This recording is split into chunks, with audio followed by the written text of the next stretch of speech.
Bismillahirrahmanirrahim. Assalamu alaikum student. I am Wajid Ali Kambo, chemistry first year chapter 8. Today we are going to study the very important topic of this chapter, not only this chapter, but the whole first year book, and that topic is Le Chatelier's principle.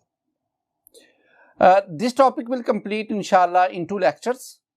In first lecture we will study the statement of Le Chatelier principle and the effect of change in concentration.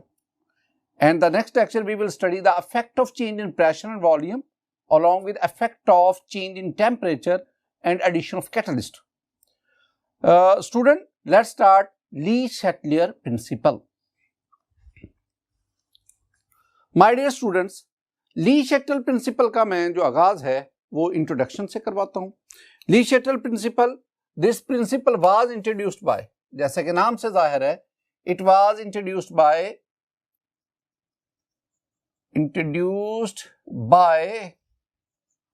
a French chemist as well as engineer, और उसका नाम था Henry Louis Le Chatelier. Le Chatelier in 1884. ये जो pronounce आप इसे करेंगे Le Chatelier, Chatelier. तो this one is the Le Chatelier principle. पहले हम ना इसकी स्टेटमेंट पढ़ते हैं, फिर हम स्टेटमेंट के मुख्तलिफ जो हिस्से हैं, मुख्तलिफ जो पार्ट्स हैं, उसको हम स्टडी करेंगे. स्टूडेंट, ये स्टेटमेंट ना आपने अच्छी तरह याद करनी है, ये बहुत इंपॉर्टेंट है और एग्जैक्ट की हद तक आनी चाहिए. स्टूडेंट देखें, if a stress is applied to a system at equilibrium, एक सिस्टम है जो इक्विलिब्रियम पे है, आप उस पर स्ट्रेस अप्लाई करते हैं. If a stress is applied to a system at equilibrium, the system acts in such a way so as to nullify as far as possible the effect of that stress. एक system है जो equilibrium पे है, आप उस पर stress apply करते हैं, तो सिस्टम इस तरह अमल करता है ताकि वो नलीफाई कर सके जहां तक मुमकिन हो, एज फार एज पॉसिबल, जहां तक मुमकिन हो, उस स्ट्रेस के अफेक्ट को. This one is a statement. अब इस स्टेटमेंट के अगर आप हिस्से देखें ना स्टूडेंट, वन बाय वन हम इसके पार्ट्स में उसको स्टडी करते हैं. पहली बात लिखा हुआ है अ सिस्टम एट इक्विलिब्रियम. एक सिस्टम है जो इक्विलिब्रियम में है. मसलन मेरे पास ये है A plus B, these are the reactants, they react to form C plus D and these are the products. These C and D they react to form A and B. In the forward reaction, A and B, these are the reactants, while in the reverse reaction, C and D, these are the products. These are the reactants. My dear student, हम ना इस reaction को study कर रहे हैं. हर वो चीज nature में, हर वो चीज यूनिवर्स की, हर वो चीज जो हमारी स्टडी में है, every part of the universe which is under our study is called system. So these reactants and products, these are our system. System, reactant products, system, reversible reaction is the system, is at equilibrium. Equilibrium mean rate of forward reaction is equal to rate of reverse reaction. जब reversible reaction इसमें rate of forward और reverse बराबर हो जाएंगे तो हम कहेंगे the system is at equilibrium. My dear student, ये पहली बात आपके पास आ गई कि a system is at equilibrium, a reversible reaction is at equilibrium state. दूसरी बात, if a stress is applied, अब हमने इसके ऊपर क्या अप्लाई करनी? स्ट्रेस. My dear student, मैं 3 चीजों का नाम स्ट्रेस रखता हूं. स्ट्रेस, 3 चीजों को हम स्ट्रेस कहते हैं: concentration, pressure volume and temperature. अब आपने स्ट्रेस को अप्लाई करना है. इसका मतलब क्या है कि जब ये सिस्टम इक्विलिब्रियम पे हो, आपने रिएक्टेंट या प्रोडक्ट की कंसंट्रेशन चेंज करनी है, प्रेशर वॉल्यूम चेंज कर सकते हैं, टेम्परेचर को चेंज करें। माय डियर स्टूडेंट, अगर आप इनमें से कोई भी चेंज लाते हैं तो इट मींस कि आप इस सिस्टम पर स्ट्रेस अप्लाई करते हैं। अब होता क्या है कि जब आप स्ट्रेस अप्लाई करेंगे, इनमें से कोई भी चेंज लाएंगे, तो रेट ऑफ फॉरवर्ड और रेट ऑफ रिवर्स ये बराबर नहीं रहेंगे। I mean equilibrium position disturb हो जाएगी। लेकिन याद रखना, equilibrium state is stable state for reversible reaction.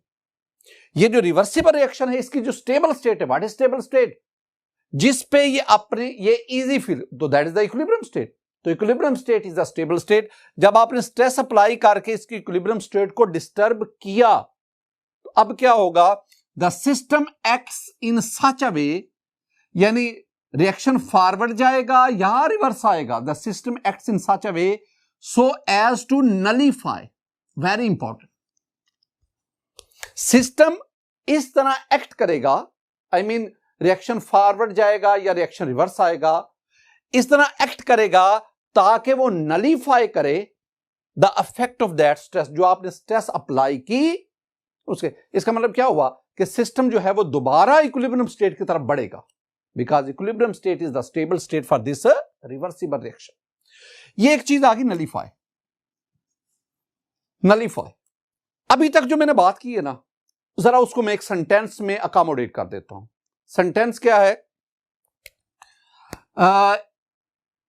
If a system, ये जो अभी तक मैंने बातें की जरा उसको सुनना है। If a system at equilibrium is disturbed, कैसे आपने डिस्टर्ब किया, आपने स्ट्रेस अप्लाई करके उसको डिस्टर्ब किया। डिस्टर्ब का मतलब है आपने रेट ऑफ फॉरवर्ड और रिवर्स दोनों रेट को डिस्टर्ब कर दिया। If a system at equilibrium is disturb, it shifts to resist the disturbance।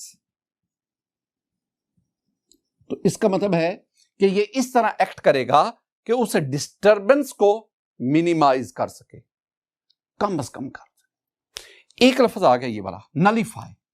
Nullify का मतलब क्या होता है, नलीफाई को उर्दू में मीनिंग है मादूम करना। मादूम करना, नलीफाई के मीनिंग है असर जायल करना। असर जायल करना। अगर सालन के अंदर नमक की मिकदार बहुत ज्यादा हो गई है, तो हम उस नमक के, साल्ट के असर को कम करने के लिए उसमें जो आलू है ना, पोटैटोज, उसके चंद टुकड़े डालते हैं। ये पोटैटो क्या करेगा, ये उस सालन में से साल्ट को अब्सॉर्ब करेगा और यूं उस सालन में साल्ट के इफेक्ट को नलीफाई करेगा। मादूम करना, असर कम करना। इसका मतलब क्या है, ये बड़ी इंपॉर्टेंट बात है। ये लिखा हुआ है कि जब आप स्ट्रेस अप्लाई करके इक्विलिब्रियम पोजीशन को डिस्टर्ब करते हैं ना, तो रिएक्शन दोबारा इक्विलिब्रियम स्टेट पे जाता है। लेकिन वो जो दोबारा रिएक्शन इक्विलिब्रियम स्टेट पे जाएगा, जो स्ट्रेस के इफेक्ट को कम करेगा, वो 100% एब्सोल्युटली नलीफाई नहीं करेगा, बिल्कुल असरात खत्म नहीं करेगा, जहां तक मुमकिन होगा उतने। इसका मतलब हुआ, इसका मतलब यह है the system can not cancel out the effect of change but minimize it. मैंने क्या कहा, मैंने कहा the system, reversible system, can not cancel out the effect of stress कह लो या the effect of change, the effect of change completely, but only minimize it। तो मुकम्मल तौर पर इफेक्ट को खत्म नहीं करता। माय डियर स्टूडेंट, हमारे पास जो रिवर्सिबल रिएक्शन होता है ना, ये रिवर्सिबल रिएक्शन, तो हमने कहा था कि ये जो रिवर्सिबल रिएक्शन है इसमें जो इक्विलिब्रियम स्टेट होती है ना, इक्विलिब्रियम स्टेट, तो मैंने इक्विलिब्रियम स्टेट के बारे में आपसे कहा था कि equilibrium state is a dynamic state, dynamic state, equilibrium state is a stable state, stable state for reversible reaction. मैं ना जितना आपको समझाया, मैं एक ना एवरीडे लाइफ के एक सिंपल एग्जांपल से दोबारा आपको समझाने की कोशिश करता हूं। जरा देखें माय डियर स्टूडेंट, ये मेरे पास ना सीसा है। आप आमतौर पर पार्क्स में जाते हैं तो वहां बच्चों के खेलने के लिए ना ये सीसा है। सीसा के नीचे ये स्पोर्ट है और बच्चे जो हैं इसके दोनों तरफ बैठ के वो एंजॉय करते हैं। अब होता क्या है, ये एक सीसा है, सीसा के ऊपर कोई बच्चा नहीं बैठा हुआ। सीसा is at static position and this static position is the equilibrium position and this static equilibrium is stable for सीसा। हम तो रिवर्सिबल रिएक्शन को डायनेमिक कहते हैं ना, डायनेमिक इक्विलिब्रियम पे होता है, लेकिन मैं एग्जांपल वही है, लेकिन यहां पे हमारे पास जो इक्विलिब्रियम है वो डायनेमिक नहीं है। इन केस ऑफ सीसा the equilibrium is static equilibrium. अब ना आप पास से गुजरते हैं, आपने इसके एक साइड को जरा सा पुश कर देते, जब आप पुश करेंगे ना तो अब ये सीसा उसकी आपने इक्विलिब्रियम पोजीशन डिस्टर्ब कर दी। अब ये मूव करना शुरू कर देता है, एक हिस्सा ऊपर दूसरा नीचे मूव कर रहा है। कुछ देर दूर जाके आप दोबारा इसको देखेंगे ना तो आप देखेंगे वो दोबारा अपनी स्टैटिक इक्विलिब्रियम पोजीशन पे आ गया। इसका मतलब है जब आपने इसको छेड़ा था ना तो आपने इस पर स्ट्रेस अप्लाई की और आपने उसकी इक्विलिब्रियम पोजीशन को डिस्टर्ब कर दिया। ये जो सीसा है it will act in such a way so as to nullify the effect of your touch, the effect of your stress, और कुछ देर के बाद ये दोबारा अपनी स्टैटिक इक्विलिब्रियम पे आ जाता है।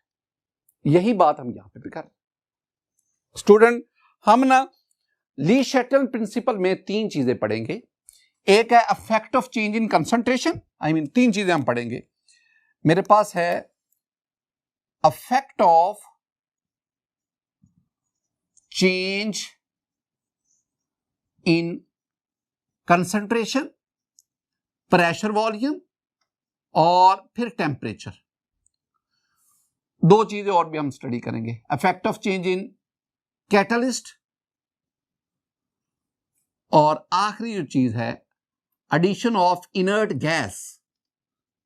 तो इनर्ट गैस के ऐड करने से इक्विलिब्रियम स्टेट पर केसी पर क्या इफेक्ट होता है। पहले हम आगाज करते हैं effect of change in concentration.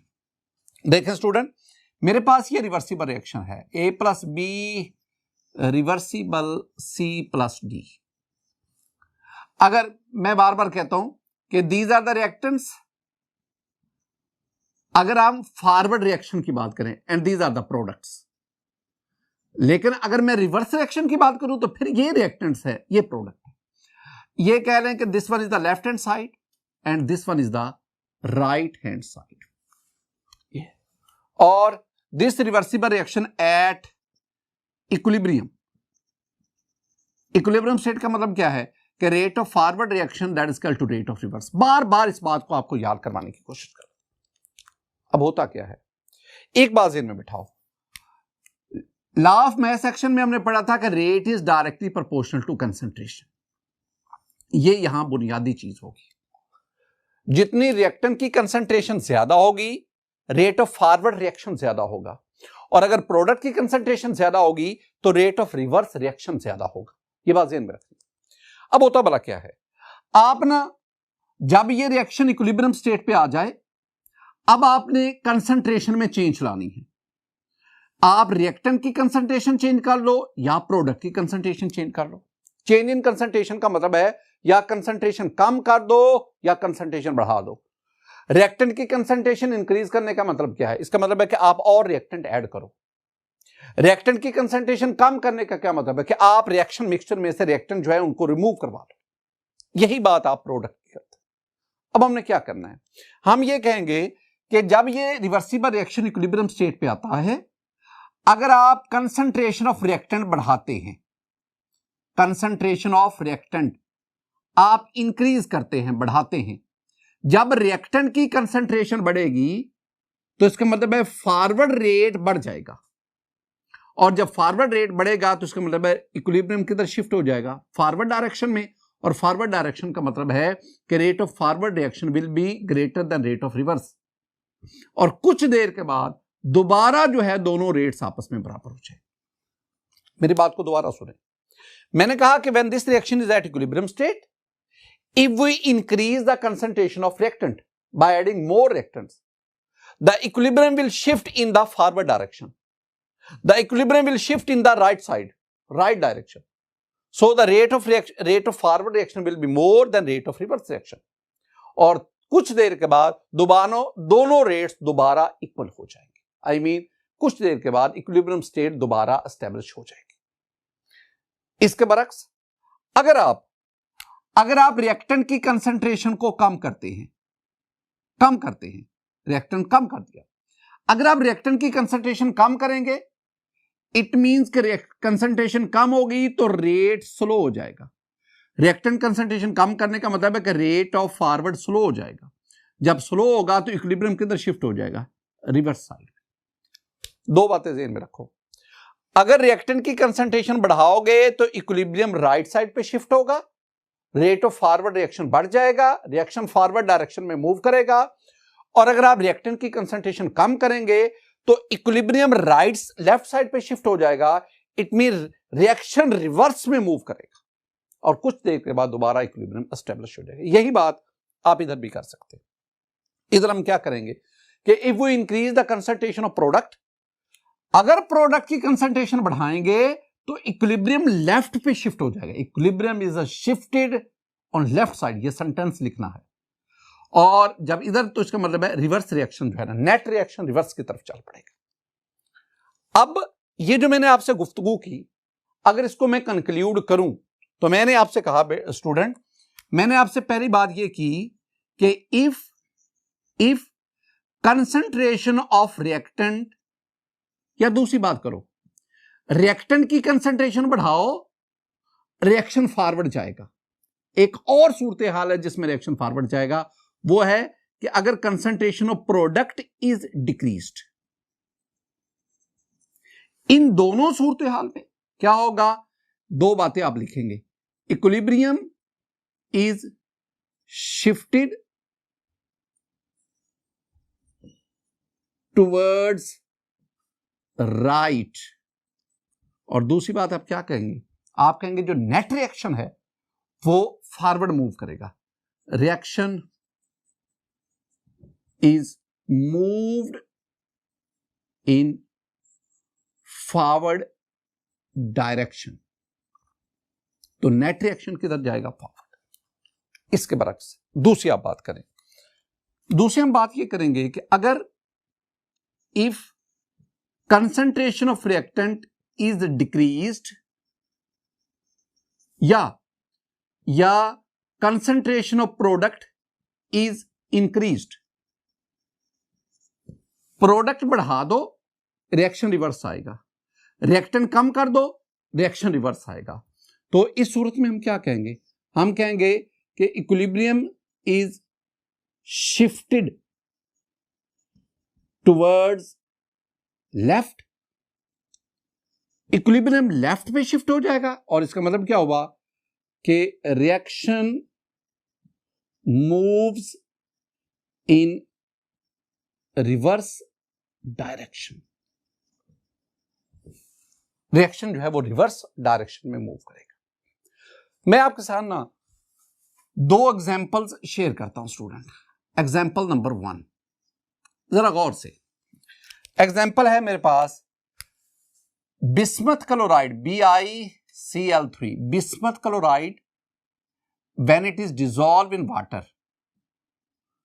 we have its water, we have its aqueous solution, और जब इसको वाटर में डिसॉल्व करेंगे BiOCl बना, this one is called bismuth oxychloride along with 2 moles of HCl, और ये दोनों आपस में रिएक्ट करेंगे, रिएक्शन रिवर्स आएगा।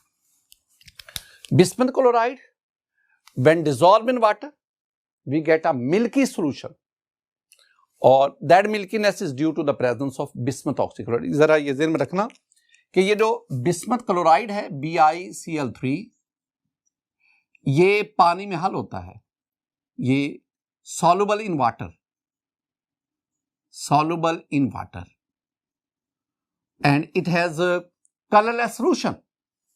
इसका सोल्यूशन जो है वो कलरलेस है, ये बात ध्यान में रखनी। लेकिन इसके बरक्स ये जो बिस्मथ ऑक्सीक्लोराइड है ना, BiOCl, bismuth oxychloride, it is insoluble in water. पहली बात, इनसॉल्युबल इन वाटर, पानी में हल नहीं होता, ये पीपीटी की फॉर्म में वाटर में एग्जिस्ट करता है। और दूसरी बात, चूंकि ये पानी में हल नहीं होता तो लिहाजा ये सॉल्यूशन को मिल्की सॉल्यूशन इज फॉर्म्ड।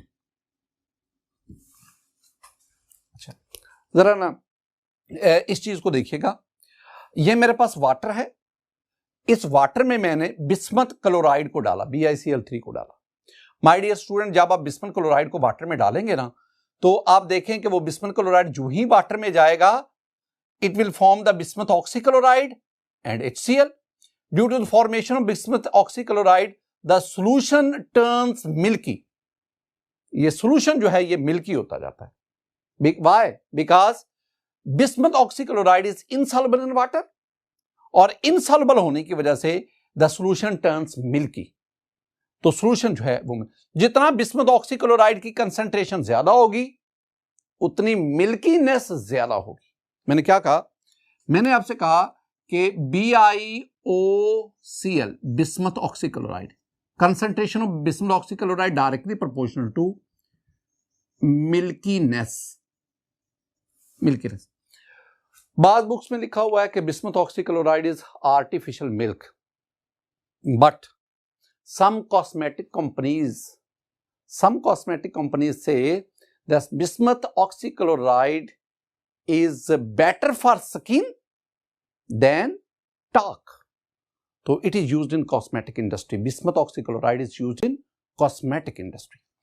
अच्छा, ये जो बिस्मथ ऑक्सीक्लोराइड है, इसके मेरा अब आपसे क्वेश्चन है, माय डियर स्टूडेंट, आपके पास ये ना मिल्की सॉल्यूशन बन गया।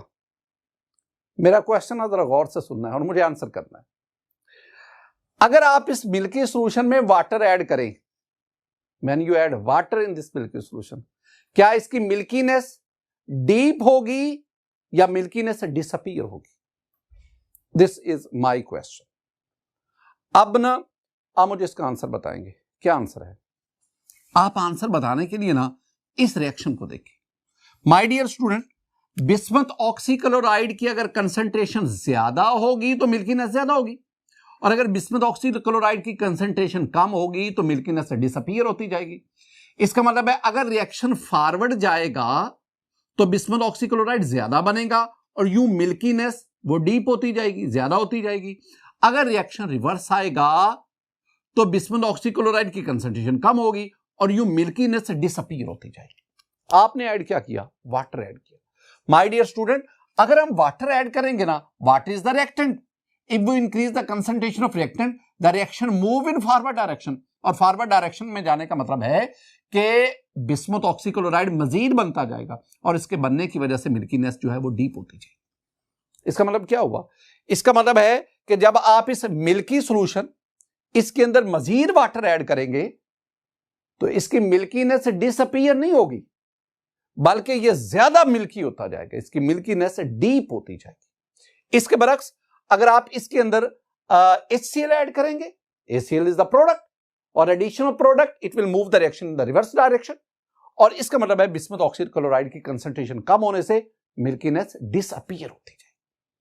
तो आप इसको ना आम हमारी एवरीडे लाइफ से नहीं लेना। एवरीडे लाइफ में तो हम ये कहते हैं ना कि अगर पानी के अंदर दूध मिलाते जाएं तो वो उसका जो दूधियापन है, मिल्कीनेस है, वो कम होती जाती, लेकिन यहां ऐसी बात नहीं है। इस केस में we have to follow the Le Chatelier principle. इस केस में हमें यह देखना पड़ेगा कि वाटर किस साइड पे है। In this case the water is on the reactant side. मेरा एक और क्वेश्चन आपसे student, that is example number 2, और मेरा क्वेश्चन है CaCO3 calcium carbonate, this one is a solid, और reversible CaO calcium oxide, that is also the solid, and carbon dioxide, this one is a gas.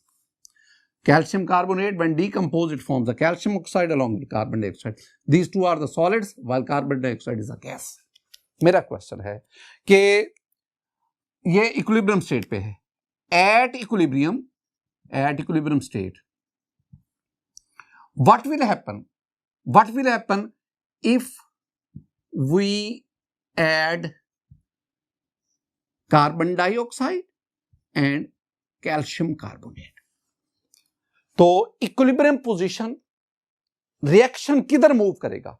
What will be the direction of reaction if we add carbon dioxide and then calcium carbonate? Direction of reaction आपने मुझे बताना है, आपने मुझे direction of reaction ये बतानी है कि क्या रिएक्शन फॉरवर्ड जाएगा, क्या रिएक्शन रिवर्स आएगा। तो माय डियर स्टूडेंट, इसके लिए ना आपको ना इसका केसी एक्सप्रेशन लिखना पड़ेगा। जब मैं केसी एक्सप्रेशन लिखता हूं ना, तो KC that is equal to concentration of carbon dioxide. हम क्या करते थे, हम कहते थे KC that is equal to concentration of product over concentration of reactant. कौन सी कंसंट्रेशन? Equilibrium concentration. तो अब मैंने ये दोनों प्रोडक्ट हैं, तो मैंने सिर्फ CO2 को लिखा, मैंने कैल्शियम ऑक्साइड को लिखा ही नहीं, यहां मेंशन ही नहीं किया। और रिएक्टेंट में ये मेरे पास रिएक्टेंट है, लेकिन मैंने रिएक्टेंट को डिनोमिनेटर में मेंशन ही नहीं किया, उसकी कंसंट्रेशन ली नहीं। क्यों? माय डियर स्टूडेंट, ये याद रखना आपने कि इक्विलिब्रियम कांस्टेंट एक्सप्रेशन में, केसी एक्सप्रेशन में, हम सॉलिड को उसकी कंसंट्रेशन को मेंशन नहीं करते, because in case of solid the concentration of solid remains constant. The concentration of solid depends upon density of the solid. By adding or subtracting the solid, there is no change in the Kc value. So in equilibrium constant expression हम solid को mention नहीं करते। जब solid को mention नहीं करेंगे, सिर्फ gas को mention कर रहे हैं, तो जब solid को mention नहीं करेंगे तो इसका मतलब है a change in concentration of calcium carbonate will not affect the equilibrium position. तो इसका मतलब है कैल्शियम कार्बोनेट इसको ऐड करने से या निकाल देने से इक्विलिब्रियम पोजीशन अफेक्ट नहीं होती। हां, अगर आप कार्बन डाइऑक्साइड ऐड करेंगे, carbon dioxide is the product, अगर प्रोडक्ट ऐड करते हैं रिएक्शन रिवर्स जाएगा, और रिएक्शन रिवर्स जाने का मतलब है कि CaCO3 की कंसंट्रेशन बढ़ती जाएगी। स्टूडेंट, ये जो भी आज हमने ये पढ़ा ना, affect of change in concentration, तो याद रखना है कि KC remains constant by adding by changing the concentration. KC पे कोई फर्क नहीं पड़ता। एक ये रिएक्शन इसकी केसी है 4 एट 25 डिग्री सेंटीग्रेड, अगर आप रिएक्टेंट प्रोडक्ट की कंसंट्रेशन चेंज करते हैं तो केसी 4 का 4 ही रहेगा, केसी पे कोई फर्क नहीं पड़ता। तो फिर चेंज इन कंसंट्रेशन से फर्क किस पे पड़ता है? फर्क पड़ता है इक्विलिब्रियम स्टेट पर। इक्विलिब्रियम स्टेट इज डिस्टर्ब्ड, तो a change in concentration does not affect the KC value of the reaction. हां, it disturbs the equilibrium state. और एक और चीज स्टूडेंट, जब आप कॉमन आयन इफेक्ट पढ़ेंगे ना, कॉमन आयन इफेक्ट, इसी चैप्टर में हमारा ये टॉपिक आएगा, कॉमन आयन इफेक्ट। तो कॉमन आयन इफेक्ट में भी हम यही change in concentration, effect of change in concentration, इसको बेस बनाकर मैं आपको कॉमन आयन इफेक्ट ये एक्सप्लेन करूंगा। माय डियर स्टूडेंट, आज के इस लेक्चर में हमने ली शटर प्रिंसिपल इसका पहला हिस्सा पढ़ा। इंशाअल्लाह नेक्स्ट लेक्चर में हम effect of change in pressure volume, effect of change in temperature, effect of addition of catalyst and effect of addition of inert gas, इसको स्टडी करेंगे। मेरी दुआ है कि अल्लाह ताला आप पर अपना फजल और करम फरमाए, अल्लाह ताला आपके इल्म में इजाफा फरमाए। अस्सलामु अलैकुम व रहमतुल्लाह।